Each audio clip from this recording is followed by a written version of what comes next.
Astrologer बहू। बहू की एस्ट्रोलॉजी सास को तो समझ में नहीं आती, लेकिन मोहल्ले वाले, अरे रमा जी, कहाँ है आपकी बहू रानी?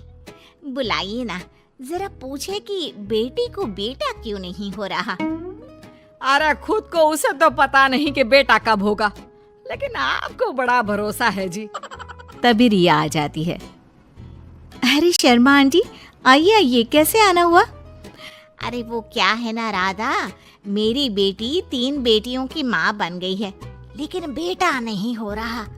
फोन आया था उसका, बोल रही थी कि भाभी से पूछिए ना एस्ट्रोलॉजी क्या कहती है।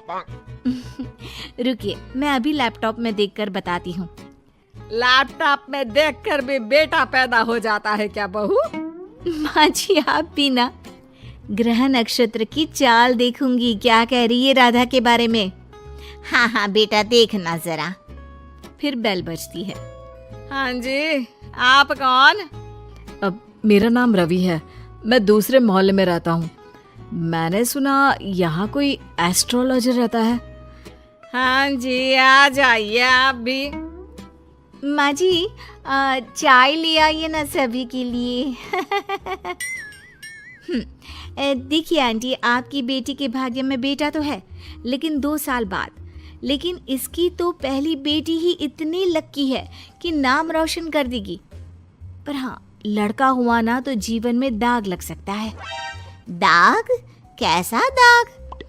जैसे वो किसी का खून कर दे या फिर चोर बन जाए, क्योंकि एस्ट्रोलॉजी कहती है 3 लड़की के बाद होने वाला लड़का ना सुखी रहेगा ना रहने देगा। ओहो बहू, ये तो अच्छी बात बता दी तुमने। मैं अभी उसे फोन करके बता देती हूँ। तेरा बहुत बहुत शुक्रिया बहू। कोई बात नहीं। हाँ जी, आप कौन और यहाँ का पता किसने दिया? जी, नीरज नाम है मेरा दोस्त है ना अजय। अच्छा अच्छा, अजय भैया के दोस्त हैं आप, बताइए ना।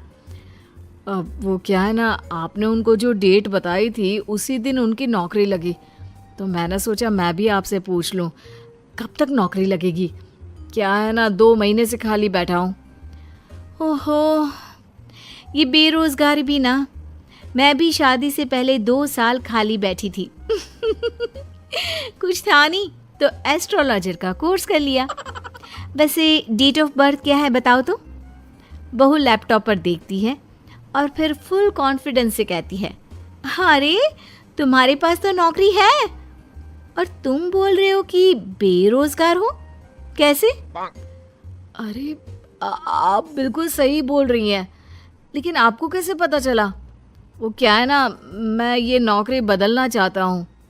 अरे तो ऐसे कहिए ना। देखिए, नई नौकरी के संयोग इस साल तो नहीं है। लड़का वहाँ से चला जाता है।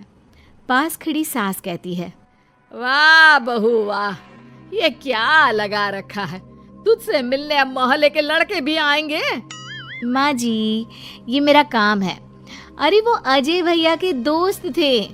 देख बहू, मैं साफ साफ कह देती हूँ, कल से तेरी दुकान यहाँ दिखनी नहीं चाहिए। माँ जी, ये मेरा शौक है। मैं थोड़ा बहुत लोगों की मदद करती रहती हूँ तो मन लगा रहता है।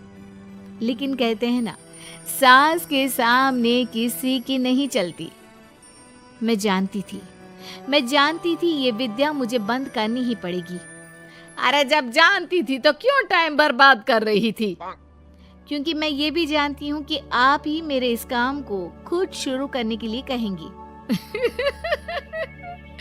अरे बहू, कहीं पागल तो नहीं हो गई ना तू? मैं तुझे क्यों कहूंगी कि तू ये लोगों को पागल बनाने का काम कर। तभी डोरबेल बजती है और घर के अंदर एक महिला आती है और बहू से कहती है, अरे आप धन्य है, मैं तो कहती हूँ आप धरती पर भगवान का रूप है। ये लीजिए मिठाई। यानी आपके पति की नौकरी लग गई? हाँ जी, और पहले से भी ना बहुत अच्छी लगी है। वो क्या है, हम लोग तो अब अमेरिका जा रहे हैं। सास दोनों को देखती रह जाती है। फिर उसके जाने के बाद, लीजिए खाइए, शुद्ध देसी घी की मिठाई है, 800 रुपए किलो। खाइए खाइए, अब तो आगे से वैसे भी खरीद कर खानी पड़ेगी। अरे मंजूर है, लेकिन तेरा यूं लोगों के बीच बकवास करना मुझे बिल्कुल पसंद नहीं है। क्या पता किस दिन कौन सर पर चढ़ जाए। माँ जी, घर की मुर्गी दाल बराबर सुना था, लेकिन बहू की प्रतिभा को यूं कम आंकना ठीक नहीं है। अरे हाँ हाँ, सब ठीक है। रात को पति घर आता है। अरे रिया, कैसा रहा दिन? आज कितनों की भूत भविष्य संभाली है, हाँ? अरे आपको नहीं पता, आपकी माँ ने मना कर दिया है। अरे क्यों भला, क्यों मना कर दिया माँ ने? इतना सही तो कर रही थी तुम। वो तो ठीक है, लेकिन तुम्हारी माँ को लगता है कि मैं जो बोलती हूँ वो हवा में उड़ती बात होती है। उन्हें मेरी विद्या पर भरोसा ही नहीं है। तुम बात क्यों नहीं करते? मैं करता हूँ बात, दीदी चली जाए उसके बाद। क्या दीदी आ रही है? कब? और तुमने मुझे बताया भी नहीं। अरे वो मैं ना भूल गया, माँ को बताया था, सॉरी।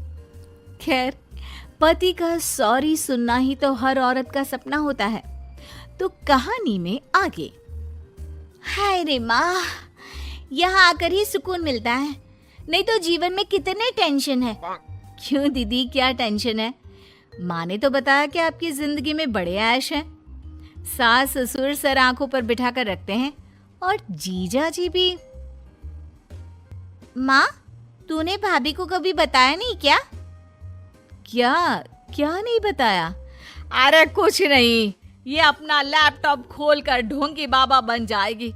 अरे कुछ भी मत बोलना इसके आगे। छोड़िए दीदी आप माँ की बातों को, मुझे बताइए क्या समस्या है? सही कहा भाभी, मैं वैसे भी आप सास बहू के चक्कर में नहीं पड़ती। वो क्या है ना भाभी, अब तक कोई बच्चा नहीं होने के कारण घर पर सभी परेशान रहते हैं, और अब तो मुझे भी अच्छा नहीं लगता। अरे बस इतनी सी बात? इतनी सी बात? देखा देखा इसकी हरकत। चलिए मैं बताती हूँ कि कब होगा बच्चा आपको। रिया फटाफट कंप्यूटर लेकर बैठ जाती है और फिर, दीदी अगले महीने आपको बच्चा कंसीव होगा और फरवरी में वो आपकी गोद में होगा। वो क्या है ना, बच्चे वाली लाइन आपकी अब बनी है।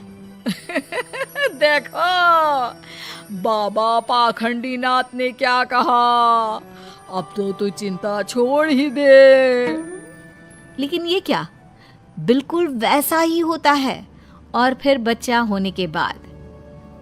क्यों सासू माँ, कौन सा महीना है?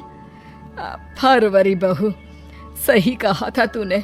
जिसे 5 साल से बच्चा नहीं था, तूने तो सच भविष्यवाणी कर दी। अरे मान गए बहू। तभी बेटा आ जाता है मुंह लटकाए। अरे अब तुझे क्या हो गया, मामा बना है, खुश हो जा। माँ, मेरी नौकरी छूट गई है अचानक से, समझ में नहीं आ रहा कि घर कैसे चलेगा। उसकी चिंता ना कर। माँ क्या हो गया? वो बोल रहे हैं कि नौकरी छूट गई है और आप कह रहे हैं कि चिंता ना कर। हाँ, क्योंकि तू है ना, कल से तेरा काम शुरू बहू। और अगले दिन घर के बाहर बोर्ड लगा रहता है, रिया एस्ट्रोलॉजी सेंटर। किसी भी तरह की हो समस्या, समाधान सिर्फ 1000 रुपए में। माँ जी, मैंने ये भी कहा था ना कि मेरे काम को आप ही वापस शुरू करवाएंगी।